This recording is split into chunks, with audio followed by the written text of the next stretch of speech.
Welcome to my podcast, Let Me Be Me, and here are my thoughts. Hello, wonderful people, and it was a long time that I didn't record anything for my podcast channel this time, but it was a reason because I'm now on YouTube. I just want to announce that I'm on YouTube. It's called Buba's Welt or Buba's World or El Mundo de Buba. So how you translate it in your language, it will be translated in your language as well. How I experience it now, and yes, what you can do is if you like to support me, I would appreciate 100% if you add me on YouTube as well.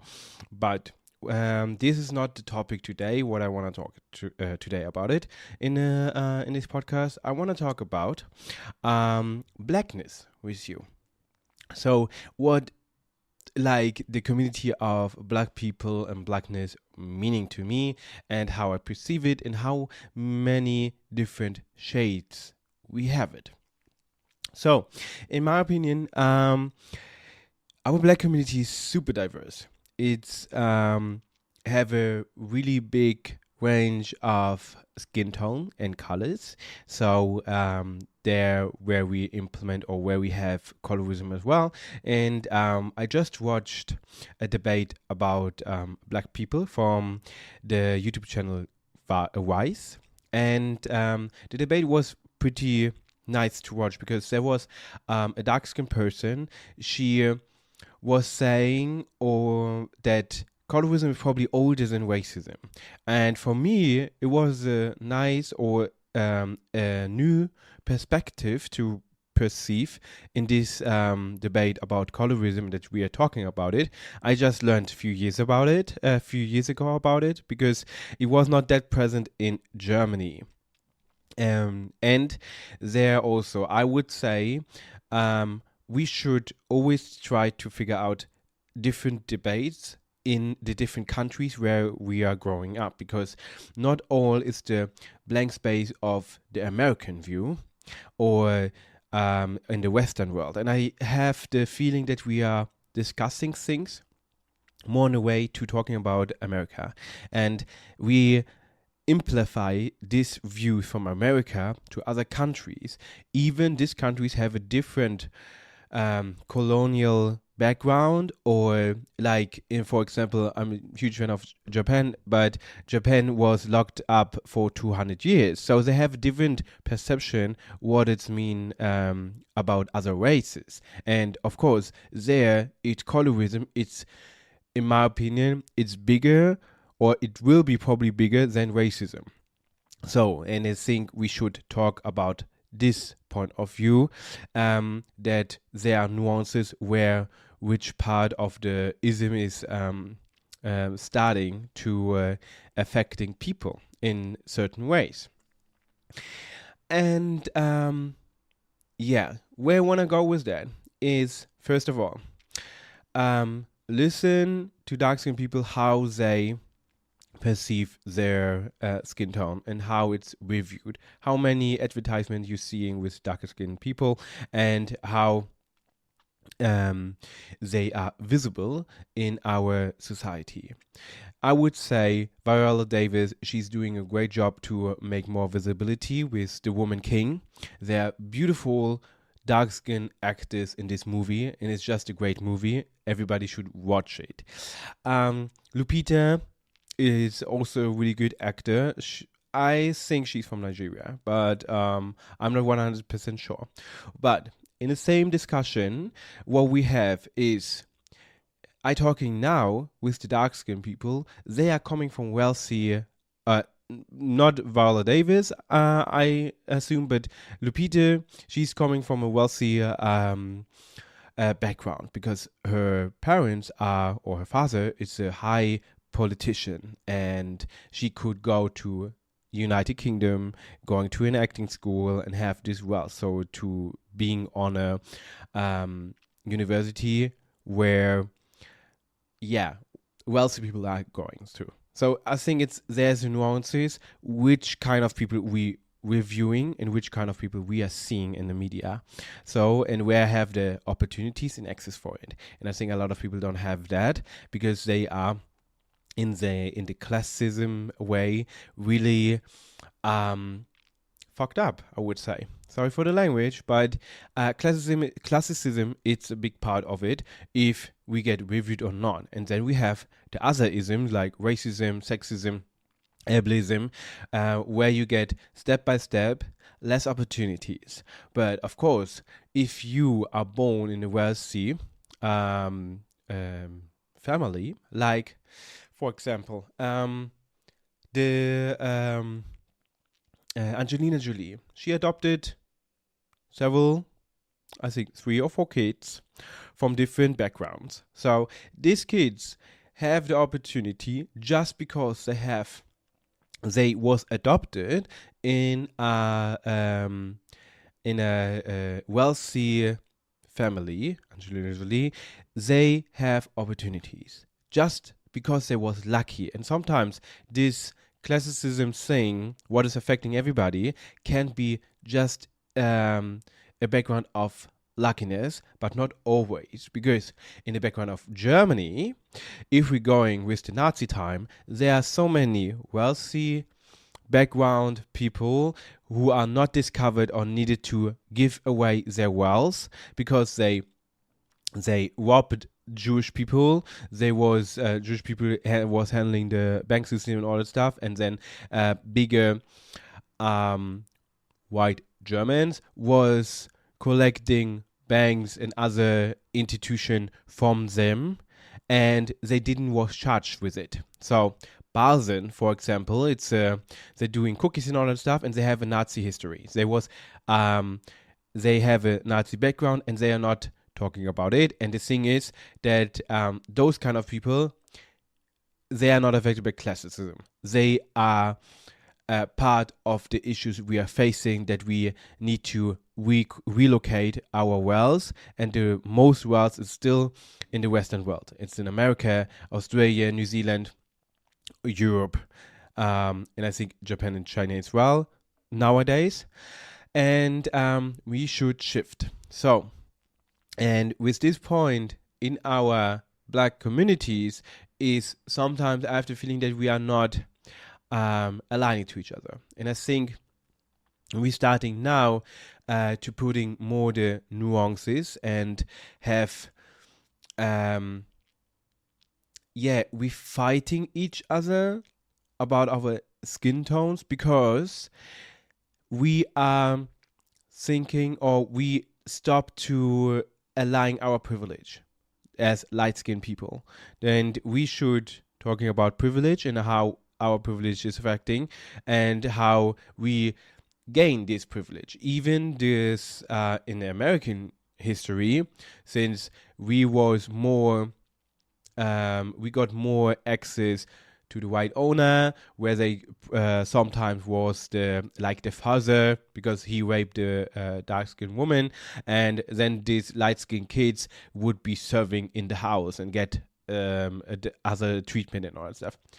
This sounds really traumatic and traumatizing, and it is, but in the same time, there's in the background just shadowing a privilege that it's applying right now, that we are considered more wealthy, more okayish for the society to live with them, because we are separated to the dark-skinned people. And I think this is where we should all, dark-skinned and light-skinned people, trying to understand that we have internalized colorism.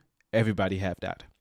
Everybody had internalized racism, sexism, ableism, and if you're not starting to rewire it and rethink it, and I think it's all of them, because how we doing the debate is not benefiting the Black community, it's harming the Black community, because we are trying now to say, oh yeah, you don't have the same emotions or experience like I do because I'm a dark-skinned person, and we doing a lot of emotional basis. And of course, it is emotional and we should do that.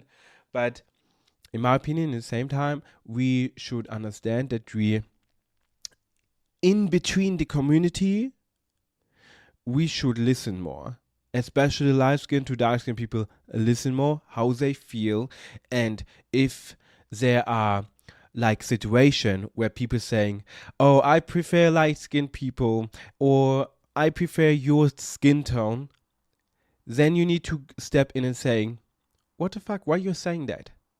So if I would be darker, you wouldn't like me, and this is like showing up for dark skinned people because you make it visible for the other person that they just fetishize you, and in the same time they underline that you have the okayish color, so you have the right drop of blackness in you, and this is a thing we should definitely address to people when they saying that, because it's definitely not okay, and it's deeply rooted in colorism. And colorism like have a different background in Japan, China, America, and Africa in general, and in Europe, since we have there also a different point of view. Like, I can just talk about my German perspective where I see that. In Germany, I also was talking with dark skinned people, and they normally, we are all viewed as like black. And then there's a different about female black and of a different about male black. And we get treated differently. If I see my sister and I was treated, I was more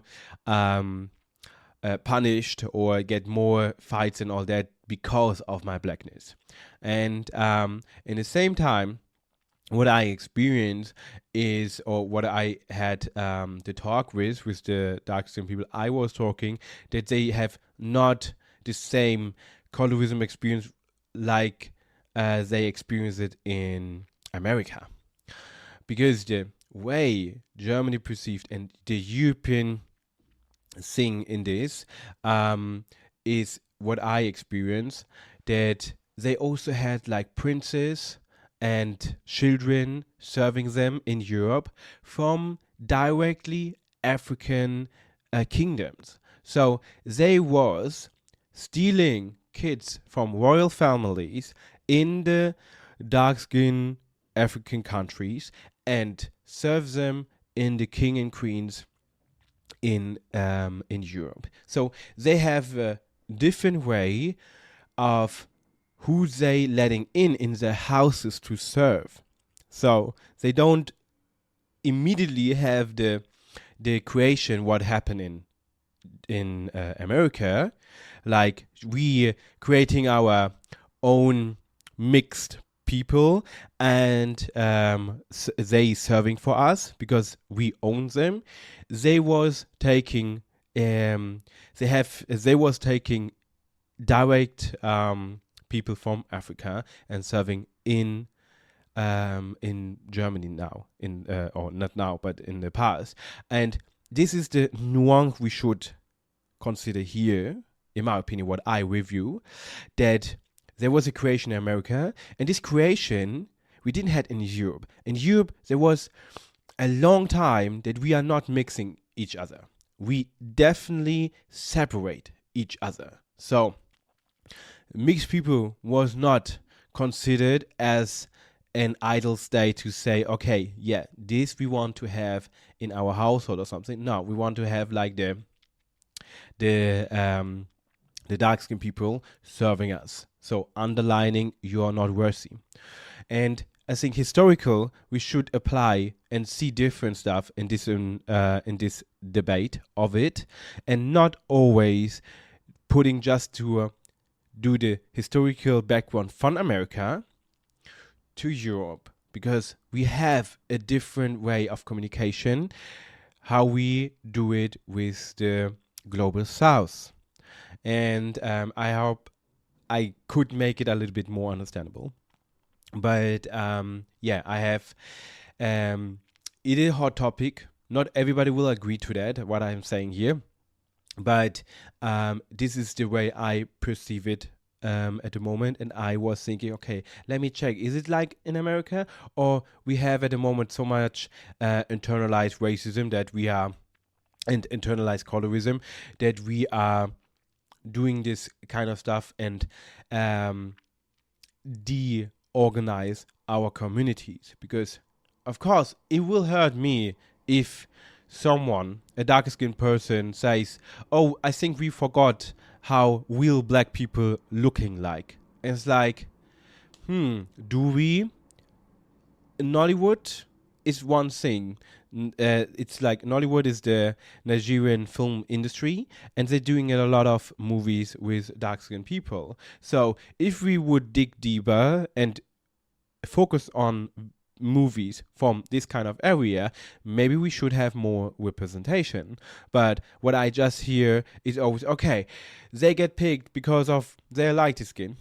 And that's true. They get picked because of their light skin. Because people are glorifying this kind of things because of the Kardashians. So we have media people who are present and glorifying people. But we have also a Viola Davis who's empowering our community. Beyonce is now also trying to empower, but it took a long time that she started to recognize it. And for me as well. I'm now 31 and I recognize it for 2 or 3 years. Colorism existing and what colorism mean, because I didn't hear this term before that. But I can also see in the background of my father, I'm half Gambian, so in the background of my father I can see also they using a lot of bleaching cream in Gambia. They're trying to be more lighter because of internalized colorism. And what I hear also in some contexts is that sometimes the dark skin family members calling to their own children, don't get more dark. And for me, that's a thing. It's like, no, don't do that. We shouldn't do that. We shouldn't highlight any skin tone. This is the better way, or this is this. And yeah, no. What I see is the blank space of like mixed people in general, that we always can mix with white, but we can't mix with other ethnicities. And this is what bothers me a lot, because I see so many movies on Netflix where you always have interracial couples, but mostly it's white to Asian, white to Latino, white to African, and white to Arabic folk. And for me, this is a big issue, because can we mix? Can we have different kind of mixture here, like African and Asian, African and Latino, but the Latino way they are mixing. They in like if I see Brazilian people, they are pretty much mixed, and this is my perception here, that our community, our blackness, have so many shades and so many level of discrimination. I try now to bullet point here out the my view of blackness. Blackness is divided by racism, is divided by colorism, is divided by male and female. A queer community, this is like we separating each other in so many ways. So this is our community, but of course every community is like that. But our punishment against each other, where we should stick to each other, it's incredible. And I think in the same time there's not much research right now, because there was not the opportunity for black people in the Western world, because our blank space is always the Western world. So it's America, Australia, Japan, Chinese, New Zealand, Europe, where we're thinking, okay, they have a PhD, they did the research and all that, and yeah, but now, first we had the research from a white man, now we have the research from a white woman, then there's the research from people of color and black people and indigenous, because they have the access, or start to have the access for the psychology way, and now people are trying to dig deep of the root cause of colorism, the root cause of racism. And what I see now is that, or what I don't see, let us say it like that, I miss the view of it that what makes a century oppression to people to being so internalized with their own racism that they can't see it. So that the perception gap is so huge to recognize they get treated differently. And I would love if someone is digging deep there and try to figure out what, how we perceiving like oppression and what it's make with our brains for centuries. Because this is the thing. If we're learning to being dumb in the school because the description of it is there and aligning to black people, then what is doing it to you? What is doing to us as black communities? Because we are not dumb. We are aligning in so many ways. If we're going back to the indigenous way of African people, we are aligning so many ways to the nature of our world, to our beliefs, how to queerness, because non-binary, the topic and the word, is created again in the global north, but we had in other communities, indigenous communities, so many expression for gender already, because it's a social construct as well. And I think I miss this. I really miss this. I miss the view of cultural differences to the blank space of white European people. And if you dig deep in the black culture in different countries, you will find so many spiritual things what happening with the universe and all the stuff, and people are aligning to the things. You should, if you being researching it, you should end up with indigenous people and black people and Asian people for 100%. Yeah, I hope the episode was showing off a little bit, and you can see that it's a complex topic, but I tried to rewire our brain and to think about different stuff here. So let me know, of course. You can follow me on Instagram, Let Me Be Me Podcast or Bubas Welt. And also, I would love you to see you on my YouTube channel. Have a wonderful day. And enjoy the sun if the sun is there. If it's raining, make you a nice coffee or a tea and just have a relaxed day. And yeah, kisses and hugs going out to you, and have a wonderful day or evening.